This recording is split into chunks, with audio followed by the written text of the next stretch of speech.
तो airport authority of India भारतीय विमानपत्तन प्राधिकरण के अंतर्गत आने वाली एजेंसी ने एक फॉर्म निकाला है जिसमें 10th और ग्रेजुएट 3 तरह के पोस्ट हैं, जिसमें 2 में हाई स्कूल मांगा है और 1 में ग्रेजुएशन मांगा है। आप चाहें तो इसमें अप्लाई कर सकते हैं। इसमें किसी तरह कोई एग्ज़ाम नहीं है। वॉक इन इंटरव्यू में आप डायरेक्ट जाकर के इसमें ज्वाइनिंग ले सकते हैं। थोड़ा बहुत पूछताछ की जाती है, क्योंकि ये जो वैकेंसी आई हुई है, स्टाफ की वैकेंसी जो आई हुई है, ये ग्राउंड लेवल की है। और ग्राउंड स्टाफ की जो वैकेंसी होती है उसमें बहुत ज़्यादा नहीं पूछा जाता है आपसे, थोड़ा बहुत पूछा जाता है, थोड़ा बहुत करके दिखवाया जाता है, थोड़ा बहुत आप कर पा रहे हैं कि नहीं। तो नॉर्मली एक तरह से आप छोटा मोटा इंटरव्यू दे सकते हैं उसमें, और डायरेक्ट लगभग उसी दिन ज्वाइनिंग हो जाती है अथवा नेक्स्ट डे आपको बुलाया जाता है ज्वाइनिंग करने के लिए।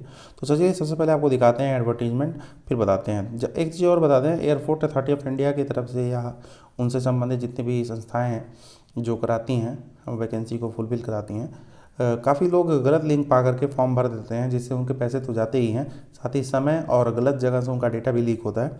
तो ऐसी जगह में वेरीफाई करके ही अपने फॉर्म को अप्लाई करें। फिलहाल वेबसाइट से वेरीफाई करके ही वैकेंसी को आपको बताया जा रहा है। तो चलिए आपको वैकेंसी दिखाते हैं, फिर ऑफिशियल वेबसाइट की बात करेंगे और कैसे आगे क्या करना है वो भी बात करेंगे। तो ये देख सकते हैं एयरपोर्ट अथॉरिटी सर्विसेज की तरफ से यहाँ पे फॉर्म निकाला गया है, जिसमें आप यहाँ देख सकते हैं।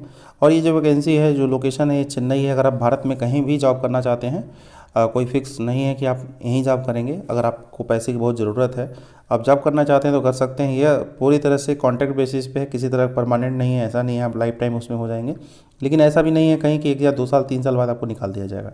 जैसे जगह जगह प्राइवेट पे लोग पढ़ा रहे हैं या अन्य काम कर रहे हैं, ऐसे आप भी इसमें जॉब कर सकते हैं। चलिए आपको दिखाते हैं वैकेंसी कौन कौन सी है। तो यहाँ देख सकते हैं, एक कस्टमर सर्विस एग्जीक्यूटिव का है, और एक यूटिलिटी एजेंट कम रैम्प ड्राइवर का है, और एक है हैंडीमैन का। हैंडीमैन मतलब अप्रेंटिस होता है।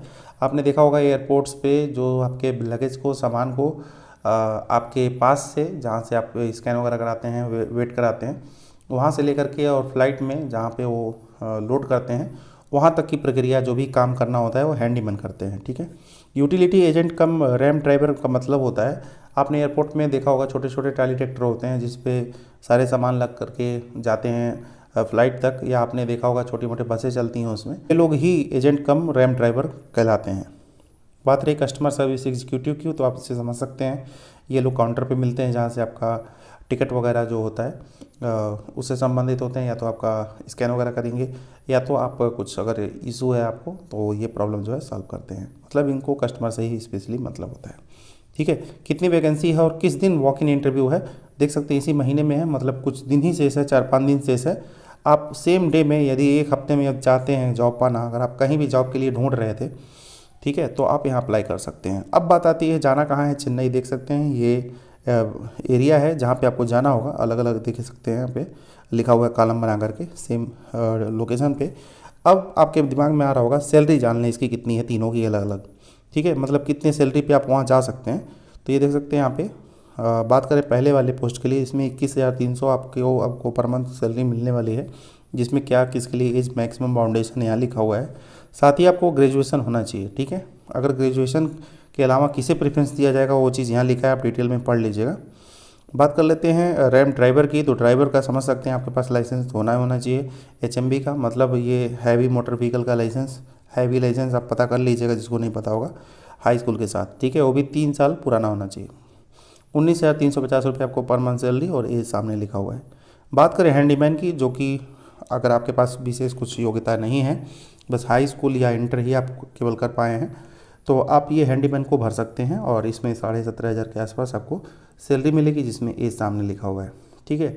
लोकल लैंग्वेज का नॉलेज होना चाहिए, हिंदी का नॉलेज होना चाहिए, और आप थोड़ा बहुत समझ सकें, बोल सकें। ठीक है। अगर आपको लोकल लैंग्वेज, जैसे मान लीजिए वहाँ तमिल आपको नहीं आता है, तो आप हिंदी भी जानते हैं, थोड़ा बहुत इंग्लिश भी समझते हैं, पढ़ते हैं, तो भी कोई दिक्कत नहीं है। ठीक है, क्योंकि इसमें आपको लोकल लोगों से ही बात करना होता है। अगर वो समझ जाते हैं तो नो इशू, कोई दिक्कत नहीं है। फिर क्या क्या जॉब रोल है वो पूरा लिखा हुआ है, जैसा कि मैंने आपको शुरू में बता ही दिया कि इसमें क्या इंटरव्यू होना है। पहले वाले पोस्ट में टोटल इंटरव्यू पे ही डिपेंड करता है। तीनों इंटरव्यू टाइप के ही हैं। रैम ड्राइवर में आप समझ सकते हैं, आपको गाड़ी चला के दिखाना होगा, या वहाँ जो व्हीकल होंगे छोटे मोटे उसे दिखाना होगा चला करके। हैंडीमैन में मतलब आपसे सामान हो सकता है उठवा के देखें, या हो सकता है कहें थोड़े दौड़ के दिखाइए। मतलब मान लीजिए लेट हो रहा है और फ्लाइट को निकलने का टाइम हो गया, और आपको फटाफट सारे काम करने हैं। ठीक है, तो इस तरह से आपसे काम करवाए जाएंगे। यहाँ देख सकते हैं, आप सोचें कि फॉर्म कहाँ मिलेगा, क्या इसका फॉर्म भरने का कुछ पैसा लग रहा है, तो पैसा तो उस तरह नहीं लग रहा है, लेकिन हाँ आपको डीडी बनवा के ले जाना है 500 रुपये का, कुछ ऐसा ऑनलाइन फ़ी वगैरह नहीं कटवाना है, ठीक है। तो कहाँ कटवाना है, क्या डिटेल इसमें लिखा हुआ है, हम आपको बता देंगे। पीडीएफ कहाँ से उपलब्ध होगा, देख सकते हैं यहाँ पे ये फॉर्मेट है, ये आपको पीडीएफ पूरा मिल जाएगा। आप चाहें तो इसे भर करके और सपोर्टिव डॉक्यूमेंट मतलब जो जो आपने यहाँ लगाए हैं वो लगा करके आप भेज सकते हैं, ठीक है। तो बाकी इस पीडीएफ को आप कहाँ पाएंगे, अथवा ऑफिशियल वेबसाइट का लिंक कहाँ मिलेगा, अथवा इसके बारे में और डिटेल कहाँ से पढ़ें, तो सब मेरे वेबसाइट पे मौजूद है। मेरे वेबसाइट तक कैसे पहुँचें वीडियो के लास्ट में सुन लीजिएगा। कुछ पूछना हो तो कमेंट बॉक्स में लिखिएगा। अभी के लिए बस इतना ही, धन्यवाद। मेरे वेबसाइट पे आने के लिए आपको क्या करना होगा, सबसे पहले आप गूगल के सर्च बॉक्स में आ जाएंगे, गूगल पे टाइप कर सकते हैं naukri-app.blogspot।